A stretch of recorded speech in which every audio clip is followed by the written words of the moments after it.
Benny? Good evening. Pretty moist. G'day, mate. All right. So, shall we get started? Luke, do you want to give an update on the product side? Sure. I know it sounded like we've probably exhausted our supply of things to share in the last couple of weeks, but we haven't. There's a whole bunch of stuff still coming. Some really cool stuff as well. So the first thing, which is imminent, which is coming very soon, is a new DJ scene, and that'll have customizable skyboxes and some other stuff in there. So we're just going to have a much better looking DJ scene that, as I said, we can do the DJs to sort of customize, or we can customize depending on the event. So that, I think that will add a lot of value to it. That's built already. We just have to implement it. So that's going to come in the next couple of builds. Quarter updates. I talked about these before, but we've got improved graphics and performance, especially for Q5. So they're going in at the moment.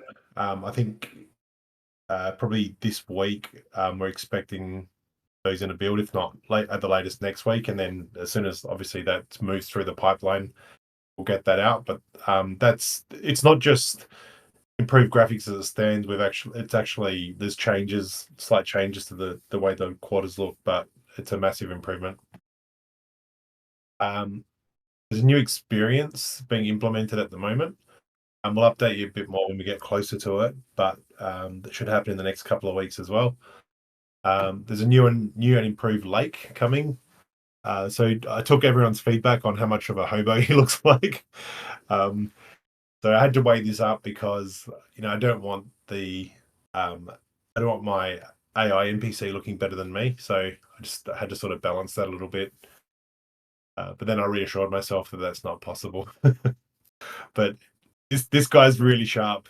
He doesn't have holes in his t-shirt. He's very well dressed. Hopefully that makes a better impression. On that as well, I think Red Pill talked about this a couple of weeks ago and I wasn't here, but there's going to be some ability basically to tap into that and have those realistic avatars for certain things. I won't go into it too much, but we'll have the ability to use those in the Vault, not necessarily straight away as default avatars, but for certain tasks and especially for NPCs that people want to create themselves. Treasure hunts are coming. We've talked about that a little bit, but and they'll take multiple forms, but just the ability to have game progression and hunting for treasure and some gamification that comes from that will be really, really cool. And part of that as well, something that kind of ties into that a bit that we've had to do to sort of support that, but will give us massive utility is event triggers. So they've already been added for the most part, but basically what they do is that they allow us to track events in the Vault, and that can be all sorts of things, but we've added in all the things we think are going to be the most likely that we'd want to track. So you'll do things like give us approximate locations of users, so that could be used down the track to tell us where users are. That's a pretty basic way of doing it. Obviously, the ideal way would to have full heat maps, which will be sort of a later iteration of that. But just knowing roughly where people are, I think, will be a really good start. If you want to find other people in the Vault. Competitions obviously are another use case. So like one example we gave was finding the diamond in Fear. So basically the person who finds a diamond and then gets to the exit, that's an event. So then we can measure that and make a competition out of it without having to have the full leaderboard implementation and full in-game scoreboards. So it's a really easy way to test this stuff to see how popular it is before we get too carried away. And as you can imagine, there's so many different ways you can implement that and use cases for it. But the really good thing is it's all configurable from our backend. So this doesn't require code. We can do these things on the fly. And obviously it's something that district owners can really use because we can do things like count guests going in. So you know how many users have entered your district during a certain time period, things like that. Same with apartments. So it opens up a whole new world for us in a lot of different ways, and gives district owners some of that functionality now as well. The other one which we talked about is WebGL, which is so a web-based version of the Vault. We expected a build of that today, but there's been a slight hold up. So in the next day or so, we should get a build. We know there's going to be issues with it in that it won't be able to do everything. Some of the functionality that we're using and plugins we're using are not available in WebGL. So what we're trying to do is basically build everything, see what breaks, and then work backwards from there. But it'll definitely allow us to run certain aspects of the Vault on desktop in a web view. And it's not just about having a desktop version of the Vault. And I mean, we've talked about a few times how this would be obviously a much better way of doing it rather than having separate PC, Mac builds, all the rest of it. But it's much more than that. We talked about deep linking and invites and stuff over the last couple of weeks as well. And this is one way to do that. So if you invited someone to your apartment, you could have a deep link that goes to the WebGL page, and you could have someone into your apartment without having to download an app. They could just go straight in and still interact with you. So it'll be basic at the start, and we still need to really think about how we want to build that up and what that roadmap looks like. But it's going to be really, I think in the long run, it's going to be really beneficial for us. It'll give us a lot of functionality and portability of the Vault that we just don't have now. The other thing that this will probably lead to down the track, and this is probably more of a longer term thing, but having the ability to open up a scene on your mobile phone is a big one as well. So even if someone doesn't have the app installed and they're on the go and you send them a message and pull them into a scene, you can obviously think of all the use cases for that as well. These things are really fundamental. And there's a lot more to all this stuff, and I'll leave it at that for now. But the aim here obviously is to give reasons to users to come back in, and without having to build out the platform, but really using what we've already got. So it'll help district owners to use what they've got already, and to have events and activities and things with what we've already got, and it'll allow us to really get that those recurring users and keep up the interest for people without having to go and build hundreds of experiences on day one. So it's a really good way of testing all this functionality and finding out exactly what is popular and what isn't, and then that can be rolled into not only what we're doing but also district owners and people leasing districts and transient event promoters, things like that. So a lot of this is about data. A lot of it is about user attention, but we're really trying to get to the point where, as we keep saying, we're not building the platform. We're putting this stuff in so we can configure it in the back end. We can do it on the fly. And if you come and say tomorrow you want to have, some sort of formatted, even themed treasure hunt, we can make it happen really quickly without having to push any code. I think that's it from me, unless Urban Gecko or Pete want to add anything from the product side. No, pretty much covered it. Nothing on the Vault, but update for KOGs. Lala, are we going out with the communication soon? Yeah. So you can go all ahead. Okay, so yeah, so for KOGs, there's a part about KOGs that will intersect with the Vault, and you guys will see it real soon. Next to roll out for KOGs Quest specifically would be the crafting of essence packs. So you will need scrolls to craft for essence packs. And then and the reason why we did essence packs was because we needed some RNG on the essence drop, and we didn't want to do it on contract. So having it in a pack and giving you guys the chance to pull out the essence from the pack as an RNG would have a more exciting feel to it. So you'll craft essence packs, and then the packs will drop one essence, and that essence, when combined with a dragon tube, which you can get from KOGs Quest, obviously will result in a pet NFT, which you can then use in the Vault in the future. So we'll roll out that communication real soon. Lala will send it out, but you guys got the alpha here. And yeah, we'll go on from there. But the rollout will be over the next few weeks. So it's not like tomorrow we're gonna get it. The communication will go out soon. The crafting process and all that will go in a few weeks. We'll try to tie that with the stake claims and whatnot. That's it from me, Luke.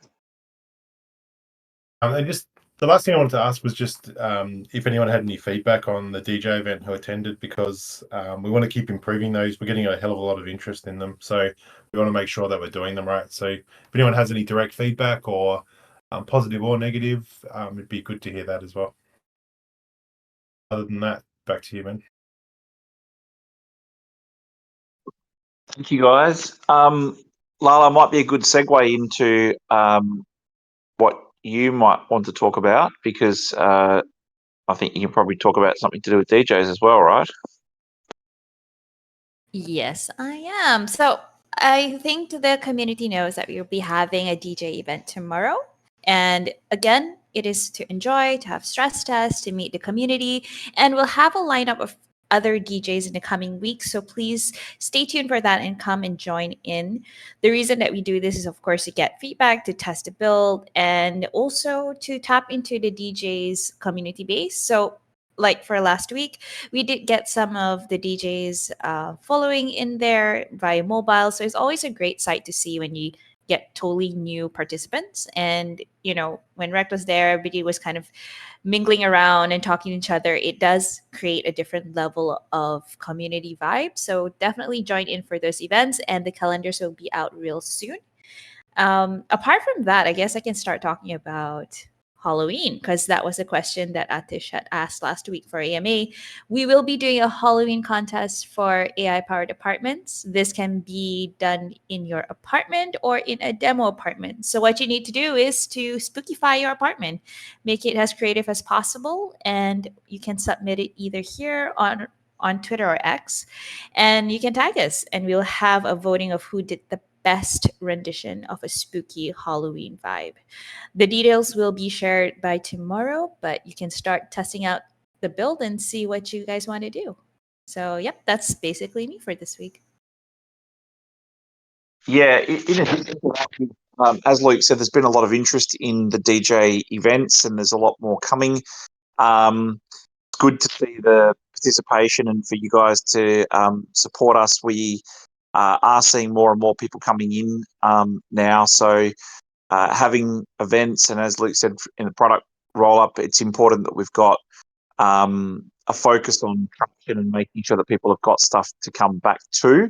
We're also seeing people start to come back more regularly as well. So it's really up to us now to come up with a method that sort of allows us to scale and apply that in scaling as well. So, you know, there's going to be no shortage of events. It's a matter of how we can cater and handle those. And as Mike had just said previously, Urban Gecko's written there that that the events, if you wanted to change something, people would have to come out and go back in. So they are pre-recorded. But ultimately speaking, that will evolve very quickly. But ultimately, like Luke said as well, it's important for us to understand what your feedback was like on different devices. Was it smooth? Was the sound good? I think I don't know what it means. I'm not a technical person, but Luke, I don't know if you heard him say it. I think the DJ was saying he thought it was about 20,000 watts by the sound of it in there. The sound quality is extremely good.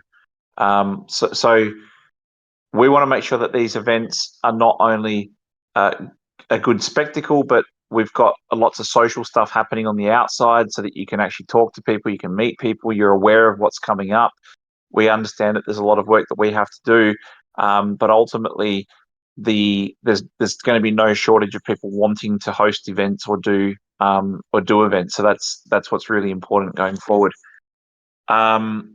We've got a ton of questions, I believe, Lala. Would you mind Yes, we possibly do. reading those out for the team, and then Sure, we can no worries. can answer? Thank you. Definitely. All right, we'll kick things off with what is the team most looking forward to releasing product wise in the near future? You want to start, Luke? Yep. I think the thing I'm looking forward to the most may not be the most exciting, but will have the most impact, I think, which is economy, gamification, progression, things like that. All those layers that we're putting on top, all the back end, what we refer to as live ops, and that includes configuration, doing these things on the fly, as I was just alluding to, because really that's just a component and a layer that goes on top, but it opens up endless capabilities, and it just comes down to what people can think up and dream up, really, and then that turns into a whole bunch of different things. So I know that's a pretty open-ended answer, but I think that just that functionality will take this thing to the next level and make it so we can keep it stable and not have to touch it. And that to me is, from both sides, is very exciting as a user and as someone working on the project. Phil, Pete, Micah, one of you guys want to go? For me personally, like the thing I'm the most excited for in the immediate future is the updated DJ scene, which obviously is not going to be in tomorrow's event, but it's coming soon. Like, I think that's going to be an amazing experience. And then the thing that's just a bit further down in the pipeline is the whole economy for objects and stuff starting to get set up, because once that's in, there's a lot of stuff you can do with like questing and doing events and rewarding and stuff like that. So that one for me, looking at future features and things, opens up a lot of doors for things to start being built on. I think for myself, actually, I can't really say the one I'm excited about, but Luke touched on it a bit when he gave the updates. But besides that, I think event triggers is interesting to me, because we'll be able to do a lot more with things like fear. Being able to identify winners will allow us to do rewarding, and that will increase engagement. And something like fear will get the attention it deserves, because it's a pretty cool experience. For me, the number one thing that I'm most excited about, I can't say yet. The number two thing that I'm excited about, I also can't say. But the third thing I'm excited about, I can say, and that's the economy. That's echoing exactly what Gecko just said. Really excited about that coming soon, where basically the items in game, currencies in game, and then the ability for you to complete stuff, do quests and whatnot. But yeah, Lala? Were the first two both pineapple juice, Pete? no. The pineapple juice Ew. thing. The pineapple juice thing is coming very soon. Lala will share it with the community. Oh, That's the Lord. Cogs piece. Yeah. Yeah, I get, for me is really the same as Pete, what Pete mentioned, right? Because I'm that kind of gamer that really buys a lot of stuff for things, and I'm already thinking of stuff that I want in the vault, and I'm thinking of the many features that will come in due time. But I guess in the near future is really the treasure hunts. There's so much potential for that, not just for our community, but for external communities as well. Treasure hunts have always been a great way to get people to explore, to do things on a daily basis, and it's really to get people in and engaged and see how amazing things can be and what they can do. So yeah, that's definitely what I'm looking forward for. One of the questions I like to ask Lala is, would you buy this? Because if she says yes, there's a very high chance that a lot of other people will say yes as well. because of you. I think from my perspective, rather than covering, so to add additional points to what the others have said, because obviously the gamification and the economy are great things, and very much looking forward to that. I'm really looking forward to the evolution of the lakes and Citizen Zeros and how they'll be used. We've seen some amazing ideas already floating around from the people that we're talking to in relation to how they could potentially use intelligent AI agents. So that's something that I'm really excited about. But second thing that I'm excited about is, and it is related to product release, because once we've actually got the tools, we've got a really good opportunity to onboard different types of partners. And I'm not talking about partners that come in that want to occupy a space and sell something. I'm talking about more of partnerships that could go and to help expedite our growth and scaling. And I think we're already at a point now where we're getting companies that are looking at what we're doing that might sort of put us down the queue of answering for a meeting or whatever, and then them turning around, having a look at what we're doing and what we've got, and sort of saying, "Oh, hang on, that's interesting. Let's do something." So I think the products coming out and the tools coming out will make it even more appealing for some of these players to do stuff with us, which is awesome. And knowing that we don't have to build everything out ourselves, that we've got there's lots of talented people and groups out there that have got very well developed stuff from the Web 2 side that they it's a mutually beneficial thing for us. Okay. All right. Yep. So the second question is, will citizens be able to have wearables in future? I can answer that because I can be the bad guy. So citizens, as they stand, as we all know, were based on scarcity, rarity, and they therefore have set items. But there is plenty of opportunity for us to be able to do things that would be customizable. We've talked about breeding, we've talked about crystals. There's a lot of opportunity that we have.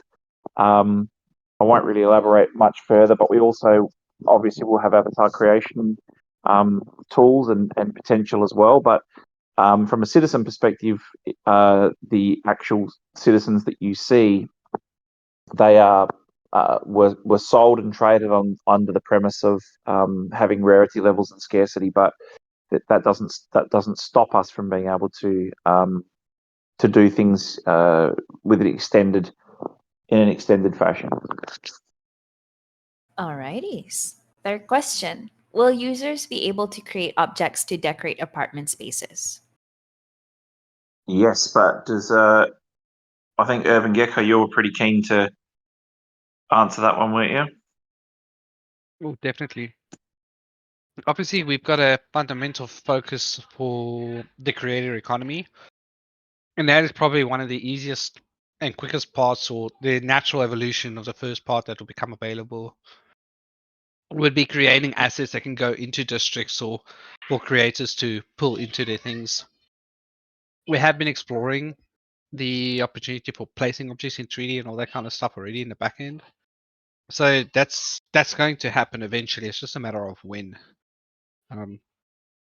Yep. We've actually got a tool that does that already. The tricky part is you don't want to implement it. I wasn't sure how much you wanted me to say, Luke. That's why I didn't go yeah, there. that's okay. I think the fact that the tool exists is fine. Like we do have a tool. We have done some exploration with it, and we know that the tool does work. So you can in game you can actually select assets and place them, but that's not really the problem. The mechanism and the tool for doing it is one thing, but you can get obviously the catalog of those assets is a big thing.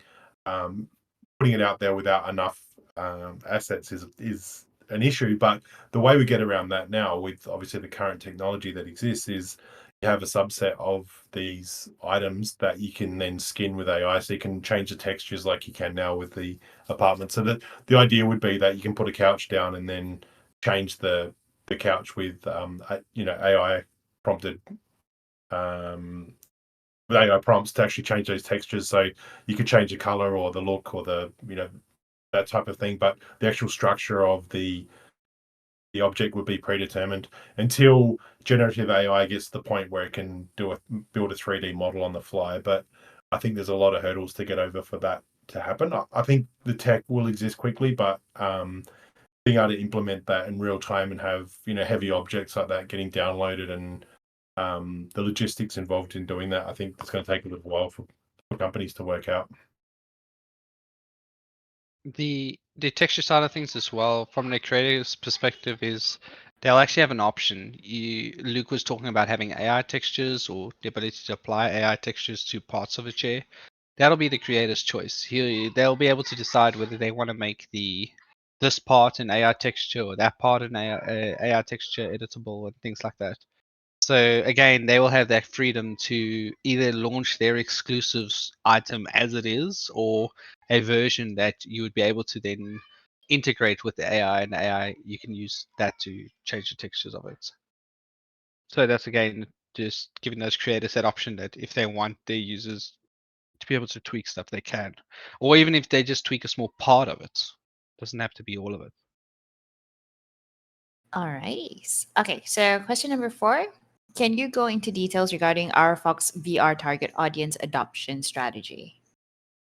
Yeah, so obviously we still have a lot of people coming in on mobile. And I see that people have asked the question, and they always do, in relation to PC and stuff as well. We honestly believe that with the headsets developing the way they are, Luke's given you some insights last week into the Quest 3. It's progressing quickly, and there's a lot of competition coming out with Apple and all the rest of it. So we think that the amount of roads that are leading towards the VR progression is a very strong focus for us. We do have there is a lot of VR users on Quest and other platforms already, but that is extending hugely. If you have a look at the take-up rates, people are saying that sales numbers and stuff were down last year on what was projected, but there's a lot of new people coming in, and we speak to a lot of people coming into the Vault that say that they got a headset to come in there, or it's the first time they've used VR. So I think we're going to be sort of battling to sort of win some of the audience that's existing, as well as also helping to onboard people into the Vault going forward. So as the experiences get better and there's more creators and there's more content, there'll be a thirst for people to digest this type of medium. So And it's a balancing act at the moment. Just to add as well, if you want to see how we're pushing it from a marketing standpoint, if you go to the SideQuest website right now, sidequestvr.com, you'll see that we are the front page of SideQuest at the moment. RFOX Vault is the front page, it's the landing page. It's literally the entire page. So we're pushing that really hard. We're doing really, really huge side quest campaigns and sinking a lot of time and money into that. So that's obviously paying off. We're getting traction there. But on obviously the other side of it is the actual Quest store itself. And as I mentioned last week, I think the only real thing holding us back at the moment from that store is that we were aware of anyways, the performance, the frames per second in the actual quarters. The districts are okay, but on the Quest 3, we're hitting those benchmarks that we need to hit. So once we implement these new quarters over the next week or two, if we're not hitting those benchmarks in the Quest 2, we'll just go back and push forward and make the Oculus, the Meta Store submission for Quest 3, and then we'll go back and fix up the Quest 2 side of things as we go. But the plan is definitely to get on the Meta Store no matter what we have to do. We're just going to keep pushing on that and keep ramming that square peg in the round hole until it goes through. All right. I think Luke actually answered the next question from that first one, which was, how are you planning to go about getting VR users, Meta App Store visibility, networking, brand perception, evaluation, incentives, and etc. So I think that was already covered by Luke. So I'll move on to the next question. Do you find it hard to even know how to go about it, or are there clear pathways from other successful apps that you intend to follow in order to grab the attention of the niche of VR users? Yeah, so to Luke's point and to follow on from that, there is a clear path as it currently exists. As far as welcoming in new people and new users, you probably have, I don't know, I'd love to hear your feedback actually, but in my feed, in all my social media feeds, I'm seeing more and more content being created around. I'm seeing more and more content created around VR. And that's coming up in the feeds a lot now. So I think there is a clear path for what we currently have and the people we currently have. Now it's a matter of trying to appeal to a wider audience. And the interesting thing is, if you have a look at some of the numbers and the data and the stats, you do have an inherently young group of people that are very tech savvy, picking this up as one of the first sort of forays for themselves into tech. Much the same as we would have in our teen years sort of tried to get our hands on mobiles. You're seeing a lot of teenagers using VR, but then you've also got a healthy number of people that are quite a bit older that are using VR for the first time in their lives as well, and that's purely based, I think, on the fact that the technology is getting better and the content for the devices is getting better as well. But ultimately, I think it's a matter of, like Luke said, going after the audience that currently exists and then welcoming on a new audience. All right. I believe that is all the questions that we've got. But yeah, just to end the list of the last 3 questions, Valtox mentioned the Vault is levels above some of the more popular social VR apps, in my honest opinion, especially on Quest 3, asking because it seems like even well-established VR influencers struggle to reach the audience nowadays, even though the tech is improving faster than ever with Meta, Apple, and more players on the scene. Global situations, of course, is a huge factor too. But still, there are people having fun on VR headsets around the globe. Yeah. I don't know who wants to tackle that, but ultimately, the content creators out there as well are, with the progression of stuff and also with the sneak previews of what's to come and all the rest of it, it's a lot of hype at the moment as well. There's a lot of to come. It's like trailers for movies, big blockbuster movies that are coming. So I think they have to balance a combination of what is currently here versus what is coming later. And I noticed that a lot of the guys that were doing VR content, some of them hadn't done a lot of VR content, these influencers, but they've sort of dabbled on all things gaming. And they've gone out to their Web3 audiences. And again, I'd love to hear what you guys have seen. But I saw a couple that have sort of crossed over into VR that are traditionally doing a lot of the gaming stuff, and they were showing the stuff, Luke, the mixed reality stuff on the Web3, on the Quest 3, and how you can sort of have rockets and spaceships and all the rest of it come through. And I saw a lot of the traditional gaming people sort of say, yeah, whatever, console games for me all the way. But the thing is that you've got a healthy mix of people also wanting to grab a headset and try it. So you're always going to have that struggle and that transitionary period until you get some major labels and titles on the VR headsets from a gaming perspective. Then you'll start to win a couple of, like a lot of those people across. It'll probably happen a couple and a few at a time, and then they'll all come rushing in. Thoughts from the rest of the team on that? You'd probably have some thoughts on that, Phil. Sorry, I was searching something up. Sorry, what was the question?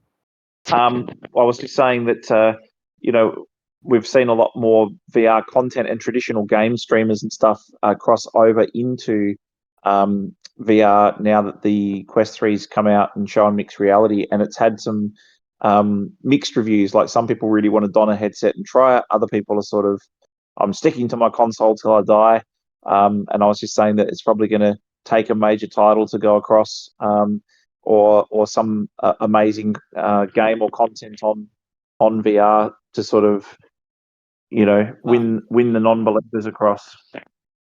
Yeah, for sure. But I think that's actually happening. I mean, especially as the hardware gets better, it'll be able to um, run more traditional type games at a a graphic level that console and PC gamers are expect. Um, so I don't think it's actually going to be one title. It's going to be um, just a flood of titles that will make it more mainstream. Um, Benny, you recently posted the Doom 3, right? Which is a title that would bring back or bring into those PC and console gamers into VR because they're going to want to check that out because everyone has dreamed about being in that situation as opposed to just playing it on a screen, right? Um, so yeah, I think it's actually the hardware that is going to increase adoption rather than the content because the content's already there and just waiting to be waiting for the right hardware. Awesome. Thank you very much for that. And we've got, Lala, we've got a couple more there I can see. Yep. Want to make I sure I think don't. Yeah, I think you can ask the latest one, and I'll check back whether there are any in the chat as well. But there's one here. Is there a difference in the display of the citizen color fastness and resolution compared to VR, Android, and iOS? Are the citizens already final, or will they be refined? Thinking we're not there yet, still room for improvements, at least on my mobile version. They're final in one respect, in that those models that we've built are the models that are obviously tied to the wallets, and they're all delivered. So that first iteration of the citizens is final, but we're iterating on them as we speak. There's work going on probably right now, like literally right now, on working on hair, because the hair was very heavy. And there was improvements we could make on that. We're working on the next step after that will be working on there's some gaps, especially in sleeves and things, but refining them and making them efficient, and and improving them in every way is something that we'll continue to do as we go. But the question kind of has the answer in it as well. If you look at the fact that we have to make these things work on VR, Android, and iOS, and we've got obviously different types of hardware across the board there, and different memory available to us, and all those sorts of things, we have to be very careful about how detailed some of this stuff gets, and we have to find that balance between making them as realistic and as high quality as possible without breaking anything. And we've done a lot of testing on just getting a whole lot of citizens in one area, which we've done with staff, and just trying to break the area by having the citizens who are have a higher poly count, they're more detailed. And as they are now, that they're working really well, they're pretty efficient, and we're not having too many problems from that standpoint. But we just need to be careful that we don't break that delicate balance of making them so detailed that they become heavy, and then we cause performance issues that we didn't have. So that's I guess the answer in a nutshell. But yeah, there's definitely work going on. We're definitely going to keep refining them. You'll see improvements coming through over time. We're not finished with them, but yeah, it'll happen over time. It's not going to be a big bang thing where we say in a month's time we're replacing them. It won't be like that. It'll just be iterative as we go, and we'll improve them bit by bit, and you'll just see them basically improve as you get updates and as time goes by. We know there's some issues, but the biggest concern for us was getting them working across the 3 devices, because the mobile devices, especially older mobile devices, get hammered very fast with avatars. So those avatars at the moment are incredibly optimized, with the exception of the hair. So once that's done, we at least have that, and then what we're going to do is also work on the ability to download them, so that you guys can see them. So that's part of the question. So in my rubbish bin, aka the backlog, we getting those files ready so that you guys can download them, and they'll be rigged that you can use with other stuff as well. So that's also part of the process, because it's not just doing the model, it's also making sure the rigging's right. And a large portion of where our improvement could be is also on the rigging side of things and our IK system in the Vault. So it's not just a 3D asset, but the way that the Vault bends those things, because you got to keep in mind, all it has for an input is where your head is and where those two hands are. It's got to kind of guess and figure out what the natural movements of everything else is in between those. And you kind of have to fine tune and tweak. And there's actually like literally algorithms around, if the hand moves in this position at this rotation at that speed, you need to move the elbow out to there and things like that. That's not just stuff you do in 2 minutes and it works. It's incredibly complex. So that's one area where we will forever be refining. I mean, VR chat has got probably one of the best arcade systems out there, and even theirs is still being refined. And ours isn't too far behind. Not there, but it's not that bad. I was in there with Joe the other day testing, and I was actually surprised how close we've gotten to that over time. And that's a trade-off on, especially on the VR side, because you see a lot of projects just animate the movement so it looks smooth, but really it's not really imitating what you're doing. And you go from having arms by your side to having them up in the air or waving or whatever, but that movement is completely animated. So you take a lot of that fluidity out of it and it becomes less natural for other people. So we don't really want to do that on VR if we can help it. But we obviously need the animation there for mobile as well. And that, again, that balancing act of keeping it working on all those platforms is difficult. But it would be much easier if we just said drop mobile and we'll only work on VR, but that's not what we want to do. We want to make this accessible to all of those platforms, and we want to make sure that it works properly on all of them, and that takes time. So it's always going to be a work in progress. But just on the whole tracking part, there's some very cool stuff that's coming into the scene now. Like, I'm sure Phil can give a bit more detail on this one, but there's apps that they use where you can put your cell phone up and kind of point it at you while you're in VR, and it can live body motion track you and feed that input into VR for you, so that your body movements are tracked, like your legs and things like that. Which is one of the hardest parts with the IK, because your head's moving somewhere. If you lean forward, if you stand up and then you lean forward over your toes, VR doesn't know you're doing that because it has no way of knowing where your feet are. So it just moves your whole body forward. It's a guess. And that's the hard part with the full body tracking. You can start seeing, oh, your feet aren't moving, but your head's coming closer to me. You must be leaning over. Stuff like that. And there's a lot of technology that's coming out now that makes that so much better. So I think give it another year and it's going to be pretty much mainstream everywhere. Yeah, for sure. On that, I mean, if you think about it, like the Xbox Connect, right? It's very old technology at this point.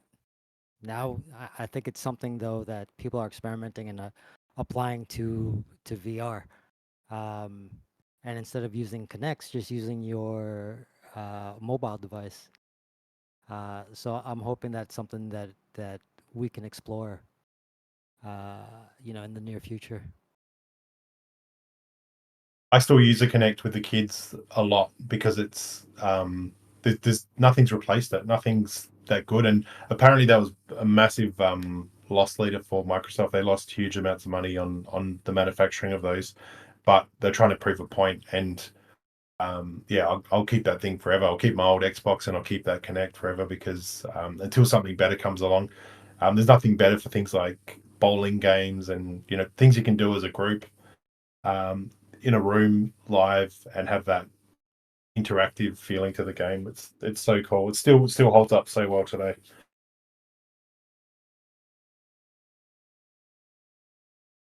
I think that's the thing that I can say from the 40-foot helicopter type view is that we're actually obviously much more progressed than we were a year ago or so, and we're getting closer to sort of putting all the pieces together. So what happens is it's pretty exciting and it's easy to get distracted. So we have to stay very, very focused and deliver one thing at a time. But ultimately, the opportunities that are arising because of the level of progress that we have made is outstanding. Like the technology is moving super fast.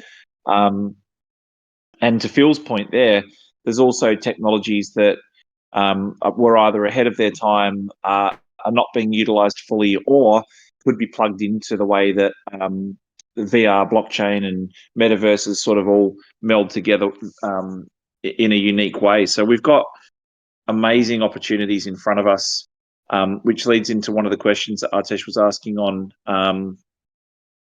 any partnerships that you're working on or big signings coming that get the attention of mass public, and why. We're actually focusing on we want to scale. Obviously, we want to bring people in, we want to grow, but we're also finding that opportunities are coming a lot from the traditional space as well, that where people are working in fast-moving tech spaces that are looking for a place to showcase or to have an example of what they're building. So that the luxury that we're going to have and see more of is the fact that there's a lot of great products, tools, and things popping up, but they work in isolation, and those people have been focused on one thing. For example, it could have been an avatar, or it could have been a speech, a voice thing, or it could be a game mechanic, or it could be one particular thing. But to have what we have and a chance for people to say, oh, can I plug that into that, and then watch that run around and see, that's a great use case and a great example of what our tools or what our products can do. That's a really luxurious situation for us to be in. So I think that anything that brings in the ability to expedite what we were planning on doing anyway, I think they're the ones that are really exciting. But yeah, the guys said earlier in relation to what things they're most excited about, there was a few that they weren't discussing or talking about that would tie into that. Anything else that any of you guys want to add to that question? No. Okay. Would be good to see a learning experience to have a live DJ and an AI DJ. Yeah, we've talked about AI DJs. The great part about the AI development, and again, the other guys can give you more context or info, but that's going to allow us to be able to do all sorts of stuff like that: concerts, events, games, experiences, live art, performances. Like going back to the first one thing that I've always said would be cool is to have a bunch of AI, intuitive AI agents, and give them a script, and then say, right, there's a district for you guys, and act out a scene or a skit or an ongoing soapy, so to speak, and have these characters evolve and people watch that. That'll be, I don't know if it's just me, but if people can watch a glass thing full of sand and ants in it, then I'm pretty sure that I'd find something like this pretty interesting. And I think it'll be massive to watch the evolution of how these things evolve. But it's exciting beyond belief. And now we've put ourselves, after 5 years of hard work, into a position where we can capitalize on birthing some of that technology into the vault and having a look at how that unravels before your eyes. So it's freaking exciting. Do you want to just mention the C11's properly launched now? Does anyone from C11 want to say a few words in relation to the launch? I'll happily jump up. Obviously, we're pretty excited to launch. Finally announced all 11 projects, which for us obviously was a big deal. We tried to surprise everyone with the last couple. I mean, RFOX for us was always going to get picked, which is good. Creators, I think, is going to be a unique one as well. So it was good to get all of them finally locked in, and the airdrop and everything happened yesterday. So I think just over the last week or so, it's mainly been Jay and Pete working incredibly hard for us to be able to launch the token, get it airdropped, and officially launch the DAO. So thank you, Pete and Jay, for doing that. Next is obviously we've got to start to get some proposals out. The big thing is obviously getting engagement from everyone. So I know most members in here that are going to have the ability to vote, we're hoping will. Understand turnout won't be massive if we consider, all the different people that voted for the original council members. We didn't get a huge turnout, so we're hoping that we can, get a little bit at the start and start to build from there.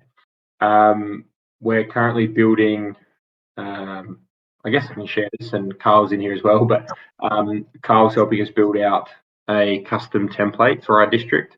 So we're not going to be using any of the 4 that exist. We've got some ideas. We think we've got a unique way to be able to showcase our 11 projects. And so that'll hopefully be built in the coming few months. So we should hopefully have something to be able to present to the public and give them an understanding of what we're trying to build inside the Vault. That's awesome. Congratulations, guys. Really looking forward to seeing once the voting and governance and people start getting involved, how this goes. And it's, in retrospect, it will be a really good time to have launched once we reach better markets and people have got behind it and you've got a bit of traction. It's going to be good to see that unravel and turn into something really solid. So congrats on that. Lala, anything else from our side or anyone else from the team got anything in conclusion to mention or wrap up on? All good on my side. Just look out for the future competitions, future events, and what's to come for COGs. So the DJ event. Yes. Sorry? I didn't said, get what was there Luke anything said. happening tomorrow night, maybe? Yeah, like I mentioned earlier, all the details are on the events tab. You'll be able to dance around with Critical Boogie. He'll be in the vault. I'm sure most of you know where it is, but if you don't, please feel free to reach out to me. I'll share over the map of how to get to the DJ event area. And the timing on the Discord event tab should be based on the location that you're currently based in. For me, it's going to be 5 p.m. GMT plus 8. For Sydney, it should be 8 p.m. So I'll definitely be there. There'll be some competitions as usual. So if you're one of the lucky few who join in, you'll definitely be getting a prize. And you can watch Luke dance off because he likes to dance. I noticed that. Don't hate. Or you can bully Lake and ask for secret questions. Awesome. I got to mobilize that dude so I can get him running around the vault, and he can take my place when I'm busy. I did have another question for you, Luke. Yeah, sure. Live streaming in the vault. Obviously, being public space and all that was where it got a little bit tricky with licensing and all those types of things. But looking at a token gated district or things like that, or apartment, we obviously have those abilities now. And we know obviously YouTube's available. Is there something that you guys have considered on the roadmap to be able to do that type of live streaming, whether it be Twitch, whether it be, KO here in Australia, those types of things? Or is that just still, when the time comes, the time comes? Outbound streaming. Yeah, I was going to ask, is that inbound streaming or outbound streaming? So two scenarios. Well, I mean, technically both is the correct answer, but would mainly be inbound for now. So if we were wanting to watch a NBL game or a NBL 2K game, NBA 2K game that's been cast by a Twitch streamer onto one of the screens inside an apartment or a district. Yep. So I'll go the other one first because that's easy. Outbound, we're already testing that. The last DJ event we did some streaming from. The main issue we had with that was the device we were using had limited resources on it. So we just need to keep playing with that. We'll probably do it from a PC. We've been able to run the Valt app on a Mac for a little while. The iOS app is compatible with a Mac, so that way you've got almost unlimited resources comparatively. So Outbound, we're testing, and we'll make that more official. We'll come back with some options, and we'll sort of make it a bit more well known what does and doesn't work. But for those DJ events, they're a really good use case and test case for that, to really share those events out on the internet. The other way around, I don't know if Ben wants to elaborate on this too much, but we went and we've had these conversations many times about how we want to handle this. One of the reasons that the YouTube stuff in those public spaces is still private is because when we've had conversations with legal internally, we've been told to just completely stay away from it. Don't touch it. It's only a matter of time before these other projects get pulled up on it. So we've been told in no uncertain terms, completely stay away from it. So we need to be really careful now that we've been given that advice, and we need to be really sure about what we're implementing before we implement it. So it's not a tech thing, it's not anything else, it's just we don't want to jeopardize the project over something, one feature. It just doesn't make any sense. Do you want to add to that at all, Ben? Yep. So whatever we do, we would have to make sure that we're policing the areas within our control, obviously, but there will be people that run the gauntlet and take a risk or whatever, which would be subject to takedowns or whatever might be the case. But to just reiterate exactly what Luke said, we've been told don't do it, don't broadcast it. And there was an example of, I forget what the guy's name was, but Nathan Tello or something like that from, does anyone know what I'm talking about? Nifty Arcade, where free games were used as part of an NFT to try and show utility for that, and that ended up being just a massive crap show because there was no permission asked. You can't do that. Just one example of content being used that, now some of that stuff needed permission, some of it didn't, but it still caused massive issues. We've just got to be really, really careful that we're being as safe as we possibly can, especially in the areas that we govern. And then, that's just how it is at this particular point in time. I'm not sure whether there'll be changes forthcoming or whatever, but that's what we've been advised so far from our legal team. Yep, all good. Just I had a feeling it was going to be that for a while. It's such an easy win, but unfortunately, if the legal stuff doesn't hold up, then giving someone the ability to stream seems like such an easy way to onboard people into this world. But yeah, if there's a battle that's not worth fighting, then I guess we just have to wait. But yeah, like I said, that there'll be people that run the gauntlet and say, I don't care. I mean, look at YouTube and Twitter and all the rest of it. You got people like they just don't care. But you'll notice that there's takedown notices, especially on well-regulated platforms like YouTube or whatever. They'll have, that they use all sorts of different screening methods and vetting methods that now that are automated or AI or human checking and vetting, and they get taken down pretty damn smart. The thing is that people will do it. There's nothing that, where there's a will, there's a way.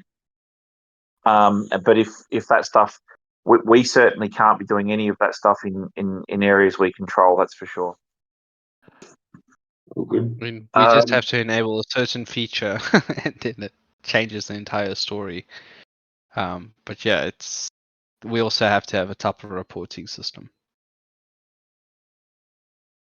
Well, I don't know. You see now, people are saying it's just going to start heating up now. You'll see it, and I don't know the answers to these things, and we don't have the answers to all this stuff. But you've probably seen a ton of people now going out there and saying, "Have a look how good deepfake AI technology is," and they'll go through 20 different faces in a video and say, "I'm Donald Trump. Now I'm Elon Musk. Now I'm this guy. Now I'm that guy."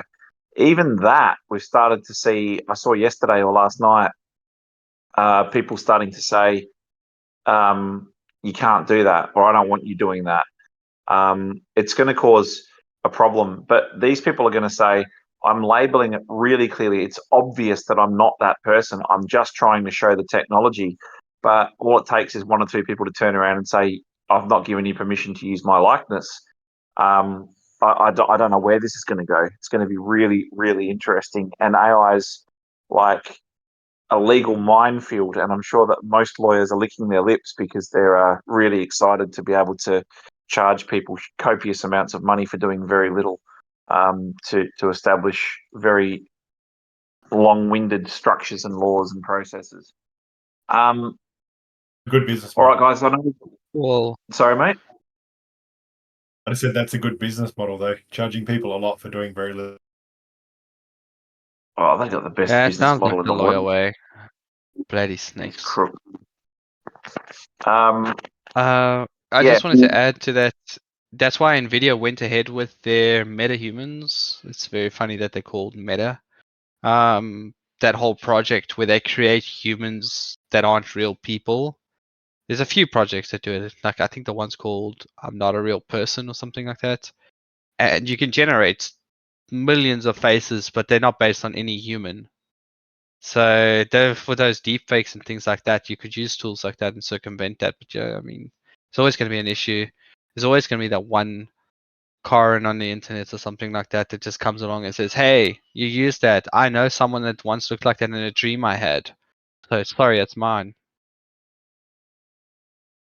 I expect that it's going to be too wide a net to cast. So I think you'll get people. Do you remember that they had the 6 degrees of Kevin Bacon, like the 6 degrees of separation? They talked about you can go 6 people and they always wind back to being somehow connected to Kevin Bacon. You can't go 6 people. I reckon there'll be plenty of celebrities and stuff out there that say, I want you, you're more than welcome to use my face and voice and all the rest of it. Just as long as you say that make it very clear that it's not me or authorized or endorsed by me. I mean, that's just, every person, the first person to come out and say, I'm okay with you doing that, is going to be used for every model, every avatar, every simulation. And that person's going to get uber famous very, very quickly. It's a great Probably way for going a to be beast. Keanu Reeves, to be honest. Maybe, but it's a good way for a B-list celebrity to become an A-list. But each to their own, and we don't know. We'll just keep an eye on it, same as all you guys will, and we'll try and make sure that we roll with the punches and that we're on top of things. I know we've gone a little bit over. Don't forget to jump into the Vault tomorrow for the DJ event. You'll have to work out what time it is where you are. As Lala said, it's 5 p.m. for her. I think it was 8 p.m. for Australia. It was, I don't know what time that makes it in Europe. 9 a.m. UTC. Oh, there you go. So early morning rave.